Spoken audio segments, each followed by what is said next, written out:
Welcome to Tile Choices Podcast, the podcast where tile meets creativity and craftsmanship. Hosted by Bruno and Maria, we're diving into the world of tile, from the latest design trends and must-know installation tips to product insights and real-world experiences. Whether you're a DIYer, interior designer, or seasoned contractor, there's something here for everyone who loves transforming spaces one tile at a time. So grab your coffee, put on your headphones, and let's talk tile.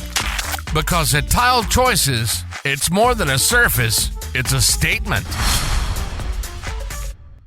Ciao everyone, welcome back to Tile Choices. I'm Bruno and I'm here with Maria as usual. Good morning, Bruno, and Happy New Year. Yes, Happy New Year. It is hard to believe it is 2026. Where did 2025 go? I was talking with my amore, and it is just hard to believe it is the new year. Yes, it is hard to believe it is 2026 already. 2025 went really fast for me as well.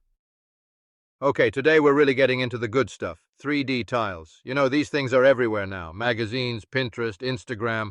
Every client wants them, but they're not always sure what they're asking for. So, what exactly are we talking about when we say 3D tile, Maria? Let's clear that up right away. If you haven't run your fingers across a wall and felt those ripples or waves, you're missing out. 3D tiles are basically tiles with an actual raised texture, so not just a printed pattern, but like real sculpted shapes you can see and feel. Could look like waves, ridges, geometric shapes. I even saw some organic pebble effects at a Milan design fair. That's where it clicked for me. Bruno, you remember? I called you, totally obsessed, and ended up specifying them for a bedroom headboard project. Changed the whole vibe of the room. It went from flat and kind of boring to something that had this almost hotel feeling with the way the shadows moved at different times of day. Ah, see, I remember. And it's not just about the look, but the materials too. Most of these 3D tiles are made from good, durable stuff. Ceramic if you want something practical, porcelain if you want extra water resistance. For feature walls, you see a lot of lightweight panels, PVC, or even plant fiber panels now. What's so clever is the way they play with light. Even in a plain white, the raised texture creates shadows, makes the wall feel alive, you know? I get why designers love them. You get real movement, but you don't have to go crazy with color or pattern.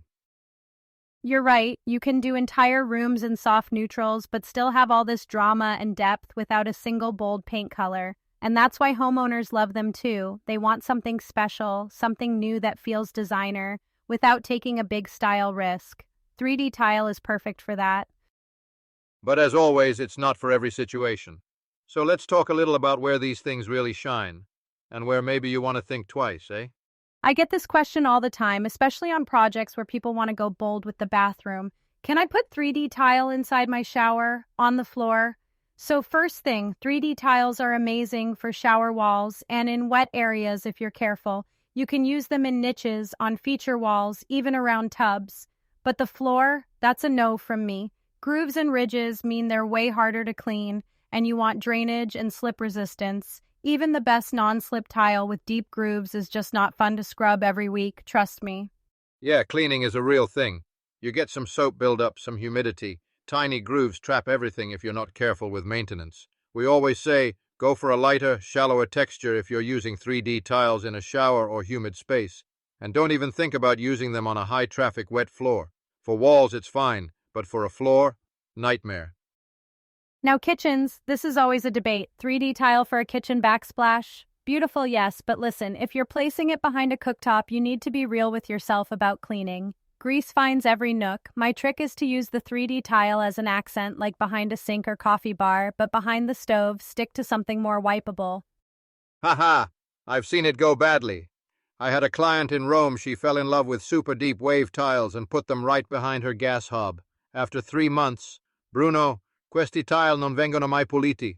All that beautiful 3D just collected oil. She called, she regretted it. So, use with care, okay? And don't forget grout. 3-dimensional surfaces mean more exposed grout. You want a grout color that blends with your tile and definitely seal it, especially in a shower, or it can stain and look patchy over time. And, as always, lighting is huge. Want it to look like a feature, not a mistake? Give those tiles some directional or recessed light, make that texture pop. And maybe just to add, be smart where you add these. Accent areas, behind sinks, or even one feature wall makes a bigger statement than putting it everywhere. Think, less can actually be more with 3D tiles. Okay, let's get real. People think these panels look easy, but 3D tiles are not always a quick DIY, especially if you want that crisp, professional finish. The 5 biggest mistakes: skipping prep, bad layout, wrong adhesive, messy grout, and terrible cuts. All avoidable. But Bruno, you're the detail guy. Can you run us through why prep and layout are everything? Grazie, Maria. I always say, your finish is only as good as your prep. If your wall isn't flat, if there's old paint or dust, your tiles won't stick, and you'll get bumps or worse, they'll fall off in months. Gotta clean, fill holes, dry, and sometimes even use a special primer. Then layout, use a laser level, dry fit your panels, and mark the center line. Take your time. Bad layout is impossible to fix later. If your feature isn't symmetrical, you'll see it every day, believe me. And please don't spot dab adhesive. For deep or heavy panels, use a trowel with a full bed of glue. Especially for wet areas, use the right adhesive polymer modified thin set for porcelain or ceramic, construction adhesive for panels, and if you're dry fitting, check every single panel for alignment before you glue. Once you stick, you don't want to peel it off and redo everything. Cutting, another big one. If you rush or use the wrong tool, like a snap cutter on a thick relief tile, you get bad edges, chips, or even cracks. Go slow. Use a wet saw for big stuff, or a good jigsaw for softer panels, and practice on a scrap first. Oh, and don't forget expansion joints, especially on big feature walls. I know it's tempting to rush, but patience really makes these panels look built in, not like a quick weekend fix. For renters or anyone wanting a faster switch, there's some amazing peel and stick 3D panels, PVC or plant fiber kind. But even with those, prep, align, dry fit, and use a warm hairdryer for better adhesion. The 2 things you can never skip are prep and layout. Do that right, and your 3D wall will look like it was always meant to be there, not just an afterthought. Now let's keep these gorgeous walls looking gorgeous, right? 3D tiles and panels are pretty resilient, but you need a simple routine. Honestly, most of the time, monthly dusting with a good microfiber cloth is all you need. For glossy or PVC panels, a little dish soap and water every quarter keeps the texture from getting dull or greasy. I see people try harsh chemicals. No way, that just dulls the shine and can hurt grout too. Exactly, especially matte finishes. Use a soft brush if you need to, nothing too rough or you'll scuff the surface. In high traffic or wet spots, reseal that grout once a year. Makes a big difference, especially in showers or near a sink. Keeps out moisture, stains, and keeps it looking new longer. I always recommend a clear, heavy-duty sealer. It's worth the little extra time, eh? Absolutely, and do a quick inspection of your grout every couple months. Look for any cracks or spots starting to get dark. If you catch it early, a quick patch saves you big headaches later. Even with fewer grout lines than little tiles, those spots can still be a magnet for gunk, especially near the bottom where water runs down. Oh, and don't forget, the edges. In showers, reseal those joints with a little 100% silicone once a year. It keeps water out, stops mold, and keeps the panel edges from peeling. And when you move something heavy near a 3D feature, like a big chair or table, just move slowly. The sculpted surface can chip if you smack it too hard. Small things, but they keep everything looking new year after year. And honestly, these same habits work for any decorative tile, practical, not just pretty. Like we keep saying, little effort goes a long way. You keep 3D tile clean and sealed, that impact stays strong, and you don't have to panic every time someone splashes water or spills coffee near your accent wall. Okay, so style. This is the fun part. 3D tiles can totally change your space, but the pattern and even the room size matter. If your room's small, try a more subtle texture. Deep, dramatic reliefs in a tight hallway makes it feel even smaller and a little, what's the word, Bruno? Claustrophobico? In a big room, though, go bold. Big waves, chunky geometrics, even metallics if you love the modern look. Sigh, that's right. And with all the new trends for 2026, eco-friendly materials are everywhere. Panels from plant fibers, recycled resin, even some with acoustic cores. Good for home theaters and studios, or people who hate echo. I just did a small entryway for a rental apartment. Used these paintable panels, eco-material. What's nice is you can install them, paint to match anything, and when you move.